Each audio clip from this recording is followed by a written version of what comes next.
Semangat inovasi. Assalamualaikum warahmatullahi wabarakatuh. Kita bertemu kembali pada pembahasan modul mata kuliah Analisis Big Data. Saya Mardhani Riasdiawan, dosen dan peneliti di Departemen Ilmu Komputer dan Elektronika, Fakultas Matematika dan Ilmu Pengetahuan Alam, Universitas Gadjah Mada. Pada modul ini kita bertemu di modul keempat yang akan membahas mengenai Big Data Layers. Nah, pada penjelasan awal ini, saya ingin memberikan penjelasan bahwa modul ini kita akan membahas dan mendetilkan apa sebenarnya lapisan-lapisan Big Data.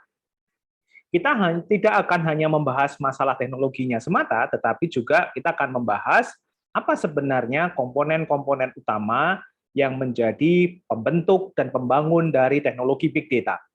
Nah, kita akan mengenal bagaimana Big Data itu sebenarnya terbagi menjadi segmen-segmen tertentu. Dan juga secara workflow kita bisa mengetahui apa sebenarnya aliran dan proses yang terjadi di dalamnya. Nah, tentu saja kita akan mencoba membahasnya satu persatu. Dari sisi Big Data layer arsitekturnya, kemudian Big Data komponen, Big Data workflow-nya, dan terakhir adalah tentu saja integrated process yang terjadi dalam Big Data layers. Tujuan dari mata kuliah ini atau tujuan dari pembahasan spesial ini adalah menjelaskan kepada rekan-rekan sekalian yang belajar tentang Big Data untuk mengetahui apa sebenarnya komponen-komponen utama yang mewujudkan atau menjadikan Big Data ini hadir di tengah-tengah kita.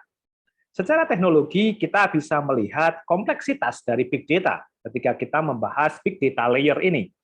Nah, pada konsep yang lain, kita jadi tahu bahwa Big Data bukan hanya sekedar next, finish, tetapi ini adalah teknologi yang memiliki workflow yang jelas, workflow yang clear, dan workflow yang harus diikuti agar secara kaidah ilmiah Big Data itu bisa disebut sebagai scientific approach. Dan di akhirnya nanti, ketika kita mengetahui bagaimana Big Data layer ini terbentuk, kita jadi mengerti bagaimana proses analisis Big Data itu terjadi. Jadi tidak seperti kita hanya input file, tutup mata, dan kemudian kita berekspektasi mendapatkan hasil secara instan.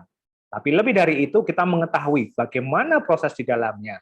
Sehingga kita jadi tahu ketika hasil suatu proses analisis Big Data itu hasil ditampilkan, kita jadi menangkap apa esensi yang ada di sana. Nah, Big Data Layer pada modul keempat ini akan kita bagi menjadi beberapa submodul. Sampai bertemu di submodul-modul tersebut. Semangat inovasi!